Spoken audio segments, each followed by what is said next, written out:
Assalamualaikum warahmatullahi wabarakatuh. Waalaikumsalam warahmatullahi wabarakatuh. Nah, di sini saya sudah sama pelatih sekaligus teman saya nih, Iqbal. Dulu teman rumah tetangga soalnya. Iya. Cuman sekarang saya dipindah. Iqbal nih ngelatih di SMA-nya dulu. SMA Lasma. Nah, melatih futsal. Futsal gue. Khususnya Khusus kiper gue. khususnya kiper. Soalnya dia juga dulu kiper. Iya, karena ini aja sih mungkin karena role gue aja kali ya. Iya betul. Bener kan? Kebetulan di sana kekurangan Gak ada kiper, nggak ada kiper soalnya. Nah, masuk ke pertanyaannya aja langsung karena basa-basi. Di sini gue mau nanya dikit nih Mbak tentang kan lu jadi pelatih nih. Berarti kan ketemu dong sama yang namanya atlet nih. Iya. Gak mungkin enggak. Iya. Nah, terus di antara pelatih sama atlet itu kan pasti ada komunikasi yang dijalin. Nah, di sini kan ngomonginnya komunikasi olahraga tuh. Kayak gitu. Kira-kira nih gue mau ngebahas tentang itu, keberatan gak nih? Kagak lah. Enggak Aman aja. Aman aja. Santai aja kita Siap, bersama siap. aja. Izin dulu ke orangnya. Masuk ke pertanyaan deh, masuk ke inti dari wawancara. Menurut lu arti dari komunikasi olahraga itu apa? Menurut gue sih komunikasi itu kan kayak kita menjalin menjalin sebuah komunikasi antar atlet ya. Nah, komunikasi itu kan sangat penting di dunia olahraga, yang dimana atlet itu kan akan memahami apa yang kita ajarkan dan apa yang kita beri materinya. Contoh kayak gue kan pelatih kiper nih, jujur alasan itu kipernya itu benar-benar masih belum ada pelatihnya gitu. Ibaratkan kayak lu ngajarin lu sebuah tim cuman kiper lu jelek gitu. Jadi di SMA benar dari nol lah ya. Benar-benar gue tuh ngerti kayak ya yang tadinya nih orang bukan kiper ya gue jadi kiper gitu. Dan komunikasi itu apalagi seorang kiper ya. Gue jujur kalau gue dulu sempet ikut pelatih gue buat ngelatih di tempat lain, dan gue ngeliat bahwa kiper rata-rata tuh dalam kan, kalau kiper itu kan yang diutamakan dalam futsal itu kan karena ngomongnya. Nah, apalagi dia orang terakhir kan, orang terakhir sama teman-temannya. Dan juga kiper itu yang menentukan defense buat tim gitu. Kan di futsal itu kan cuma ada satu pemain belakang, yang dimana satu pemain belakang ini kan nggak mungkin cover dua posisi dua arah bola kan. Nah, gimana caranya kiper tuh biar komunikasi jalan dan dia juga bisa bermain gitu, jadi interaktif lah istilahnya. Jadi tetap perhatian lah seenggaknya kayak gitu. Dan membangun komunikasi sebuah kiper itu kan butuh waktu gitu. Nah, gue sebagai pelatih juga mengajarkan tuh gimana caranya tuh gue melatih, cuman sembari itu dia memperlancar komunikasi dia. Jadi komunikasi itu yang gue ajarkan adalah kayak misalkan komunikasi itu antar tim, karena kiper itu kan butuh kecocokan dengan pemain belakang. Nah, cara dia kasih tau teman-temannya karena kiper itu kan harus vokal. Benar karena komunikasi yang gue bangun itu tuh seperti contohnya tuh kayak gue melatih, cuman dalam latihan itu gue pengen tuh kiper itu selalu interaktif dalam berbicara gitu, kayak teriak-teriak. Kayak gue kan melatih selalu teriak-teriak kayak sama atlet-atlet gue, karena biar dia mencontohkan bahwa ini loh cara kiper tuh kayak gini. Lu nggak cuma nangkap bola. Kalau nangkap bola juga anak bayi juga bisa nangkap bola kan. Kayak lu nggak bisa cuma napis bola, lu nggak bisa cuma split doang, karena lu nggak mungkin nyelamatin satu gawang selebar itu ya. Apalagi lapangan futsal sekarang udah standar gede kan ya, dan gawang pun ikut-ikutan gede kan. Nah, lu nggak bisa ngejaga satu gawang itu sendirian gitu. Nah, makanya komunikasi yang gue ajarin adalah tuh dengan cara prakteknya langsung gitu. Jadi kita udah latihan kipernya, kita langsung praktek gitu. Gue nggak mau kiper, gue selalu gue kan ngelatih agak keras ya, benar-benar keras. Gue nggak tipe pelatih ya ini nih menakutkan. Iya, soalnya sekarang kalau misalkan atlet Indonesia nggak dikerasin gitu, lembek kayak gitu ya. Iya pakai ngelunjak. Makanya kan cuman gue diuntungkan karena ini sih, mungkin alumni juga ya. Gue juga sebelum bisa ngelatih gue dibentak-bentak masalahnya kan. Soalnya gue dapet pelatih kiper juga sama-sama galak gitu. Gue juga mengaplikasikannya galaknya itu ya galaknya membangun karakter lah istilahnya, gak cuma ngata-ngatain doang gitu. Kalau gue tuh membangun komunikasi dengan cara praktek tadi yang gue bilang. Abis itu dengan cara apa namanya latihan berbicara di depan tim gitu, karena gue selalu nggak mau kiper itu tuh cuman nangkep bola, split dan lain-lain, itu cantik banget kalau gue gitu sih. Mantap. Oke, berikutnya kan lo udah ngomong nih cara lo melatih gitu menjelaskan ke atlet lu nih, ke kiper lu nih, kiper sekolah lu, cara lo melatih kayak gitu. Terus saat lo melatih kayak gitu kesulitan apa yang biasa lo temuin? Biasanya sih anak kelas 1 sih, anak kelas baru ya? Iya, anak baru, karena mereka tuh nggak tahu kalau misalkan gue tuh alumni ya. Nah, Mereka biasanya tuh pernah gue sekali ngelatih kan, ini kejadian lucu sih, mereka tuh gini sih apa namanya, ngeliat gue tuh kayak serem gitu, karena kan dulu kan masih, mungkin gue sebelum gue kurus kali ya, karena tuh gue ngelatih kan pas gue lagi gendut dan ini bocoran aja, jadi gue digemuk guys. iya, soalnya gue gemuk dulu kan. Nah, sebelum gue kurus kayak gini, mereka tuh takut gitu, kayak wah gila nih abang-abang atau abang-bapak gitu. Gue ngeliatnya kan aku gendut ya, cuman semenjak kan gue sempet vakum dulu tuh, habis itu kan gue ngurusin badan lah segala macam. Nah, gue balik lagi, mereka tuh jadi enjoy gitu. Kesulitannya karena ngeliat badan doang sama muka gue yang serem dulu, Perawakan. iya perawakannya. Dan sejak gue udah berubah gitu kan, kayak udah berubah, tetep karakter gue tetep ya enggak lagi gue, mereka yang mereka takutin tuh cara gue ngelatih juga, karena gue nggak suka kalau misalkan kiper kan, biasanya kan kalau kiper itu kan ada yang cedera biasanya cedera karena pas latihan ya. Nah, itu kalau gue selalu nekatin kalau misalkan pemanasan tuh selalu split 1 menit, jadi biar wajib tuh. Wajib, karena gue juga dilatih dulu tuh lebih parah lagi, nggak split 1 menit, dari ujung lapangan ke ujung lapangan lu split tuh, itu bener-bener Jalan men. Hah? Jalan split men. Iya, split gitu. Jadi, kan lapangan gue kan nih, kalau diibaratkan lapangan segini ya, dari sini ke sini udah, abis itu udah split dari sana ditendang-tendangin. Nah, itu gue nggak pakai itu, cuman kalau gue tuh pemanasan cuma split 1 menit doang. Dan kesulitannya juga anak kelas 1 ini rata-rata tuh mereka tuh malu-malu gitu. Iya. Terus kesulitan kedua ya, dari pertama perawakan, yang kedua itu malu-malu. Nah kan iya nggak sih kalau maba tuh atau maba anak baru di sekolah gitu tuh, selalu sebelum latihan selalu bilang gini, biasanya itu ini kenalin pelatih kipernya Iqbal, habis itu ini alumni SMA Lasra gitu. Cuman mereka kan udah kenal, cuman gue tuh pendekatan yang lama gitu, istilahnya kayak lu PDKT baru lah, sama cewek baru. Iya, gitu. makanya kayak butuh waktu buat memahami karakter gue gitu. Dan yang aslinya yang ketiga itu, kesulitan gue yang ketiga, mereka itu nggak biasa dikerasin sama orang tuanya. Jadi kalau gitu. jadi rata-rata mereka itu kalau misalkan gue kerasin, misalkan contohnya deh, kalau misalkan gue diteriak-teriak tuh, mereka tuh bukannya mengiyakan, malah gitu, kayak gimana sih ya ngejelasin ya, kayak takut. Jadi takut gitu. Jadi gue sendiri agak, wah kalau misalkan gue berubah karakter gue jadi pelatih kan, rata-rata anak-anak yang di atas kan berarti, wah masa pelatih juga kayak gitu kan nggak mungkin berubah karakter. Nah iya, karena jadi gue nggak mau karena berubah karakter, karena itu sih paling 3 itu loh, perawakan pertama ya pasti, yang kedua malu-malunya, dan ketiga karena teriak-teriaknya. Karena gue tuh penyesuaian sama anak kelas 1. Kalau anak kelas 2, kelas 3 mereka udah tau gue juga, dan pernah ini juga sih, apa namanya, satu tim gue kan pernah dulu tuh, gue sebelum lulus ini kelas 3 itu gue ikut Pokari yang cup nasional tuh. Nah itu dia satu tim gue, dan udah tahu kalau misalkan gue tuh selalu ngomong kata-kata kotor lah kalau gue jadi kiper, karena kalau misalkan gimana ya? Iya, jadi keluarin. Maksudnya kalau misalkan ini pemain agak stupid ya, agak bindeng lah istilahnya, bindeng kalau orang Depok bilang bindeng, batu itu harus dikerasin dan rata-rata mereka tuh ini apa namanya, disuruh tutup ini malah tutup kemana yang seharusnya tutup posisi ini, yang udah gue tutup malah dia tutup posisi gue, jadi jatuhnya kan merugikan tim gitu ya. Gue gitu sih. Oke. Lanjut nih ya. Biasanya kalau ngelatih lu pakai media apa? Terus di saat ngelatih itu kan pasti kan menjelaskan dulu. Kira-kira ada jadi komunikasi dua arah, kayak mungkin ada kurang ngerti kah dia bertanya lagi atau gimana? Kalau misalkan media itu gue selalu gunain, gue langsung praktek sih.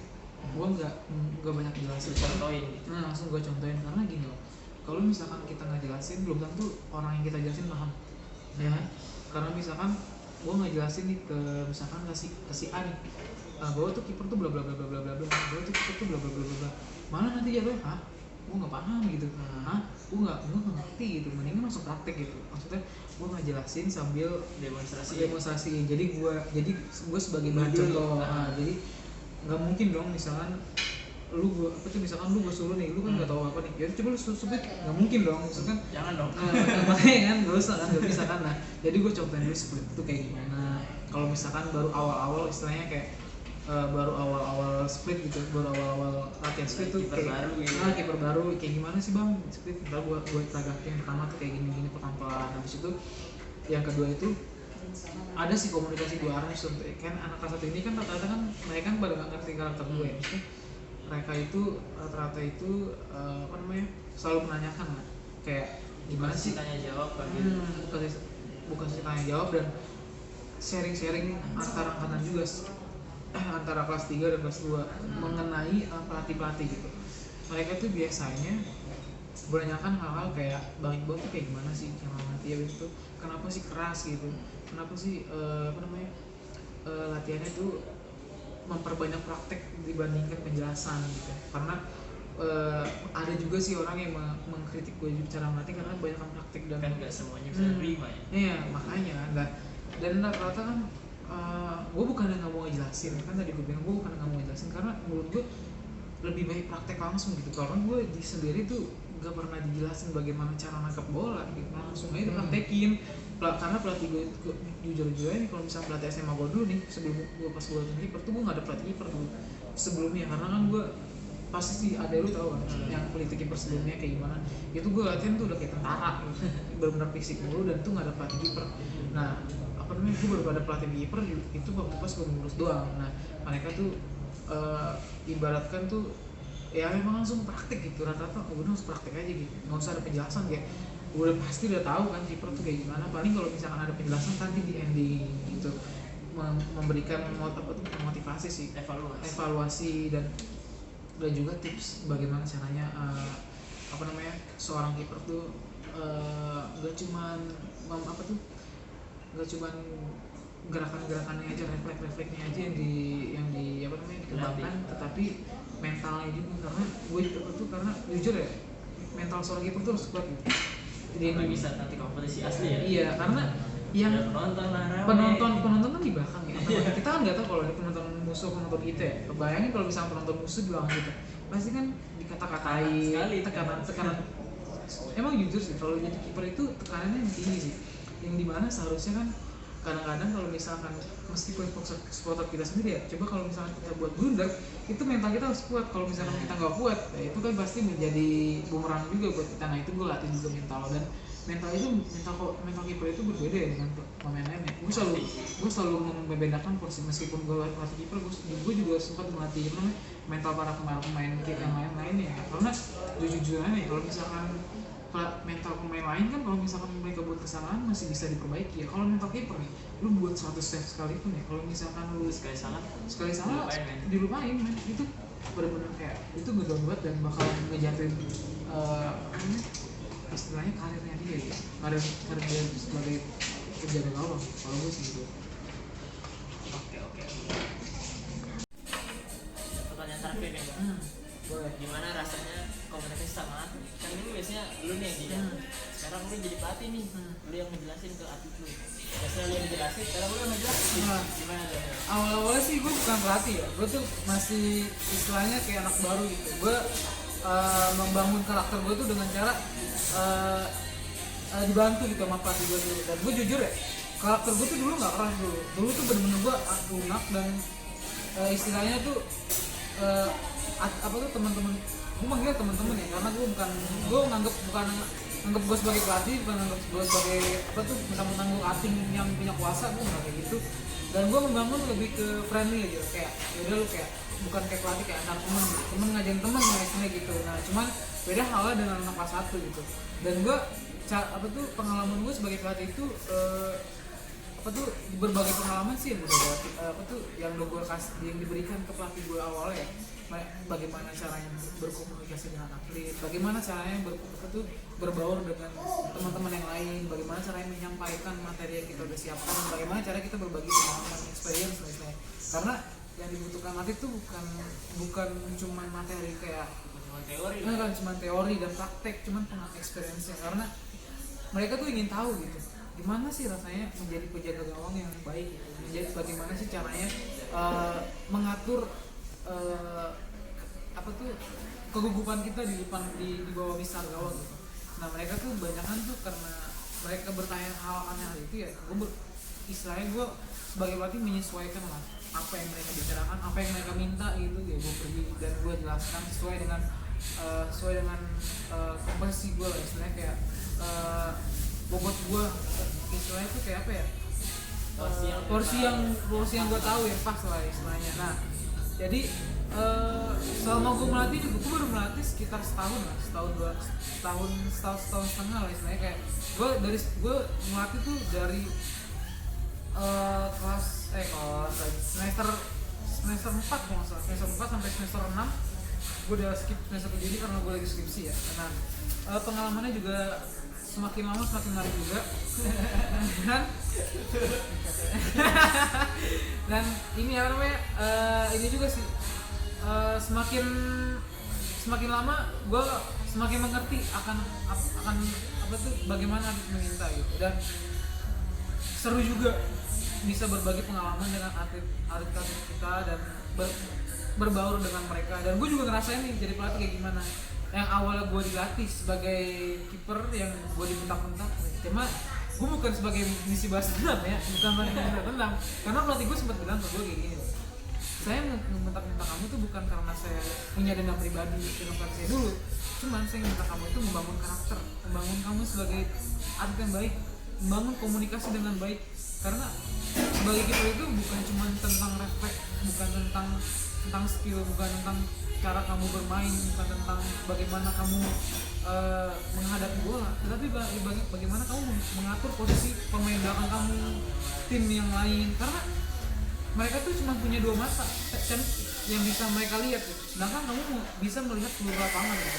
Bagaimana kamu mengatur posisi, bagaimana kamu berkomunikasi dengan baik sebagai seorang kiper. Nah itu yang gue yang selalu terapkan gitu. Jadi gue ngebentak cuman sekaligus memberikan contoh yang baik untuk kiper gue, jadi gitu sih.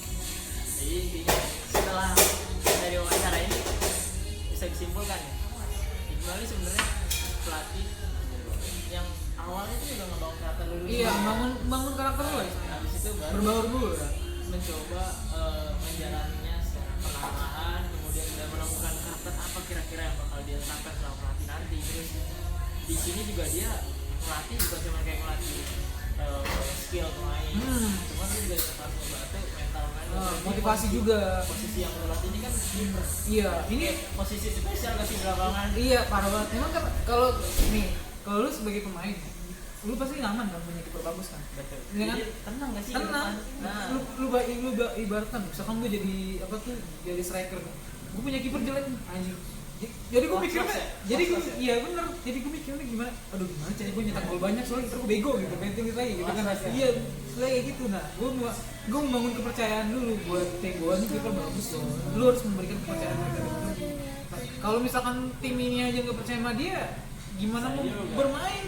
Karena futsal itu bukan kayak bola gitu, yang bisa ada posisinya. Karena futsal itu kalau misalkan keserang ya turun semua gitu. Yang 2 detik segini gol. Ya, bayangkan kalau misalkan blunder yang fatal itu, kalau misalkan istilah pivot yang udah blunder, berarti kan udah 2 pemain kan yang bakal ada kiper. Nah itu yang bakal jadi risiko juga. Kalau misalkan kipernya bagus dalam hal refleks, pemain depan tenang. Cuman kalau misalkan cuma refleks dong, cuma komunikasi nggak dibangun, susah juga. Karena yang mengatur seluruh pemain kan kiper juga. Pelatih kan cuma menerapkan taktik dan motivasi aja. Toh akhirnya yang menjalankan lapangan juga pemain-pemain juga. Nah, makanya bahkan apa namanya? Jose Mourinho aja udah memberikan taktik yang bagus kepada pemain. Masih bisa kalah aja. Nah, masih bisa kalah aja. Semuanya itu baik baik pemainnya. Masih kalah aja. Iya, makanya sih. Oke, Bang Odi itu hari ini. Coba, thank you banget, Bang. Datang. Oke, ya. sip. Sekian dari kita. Assalamualaikum warahmatullahi wabarakatuh.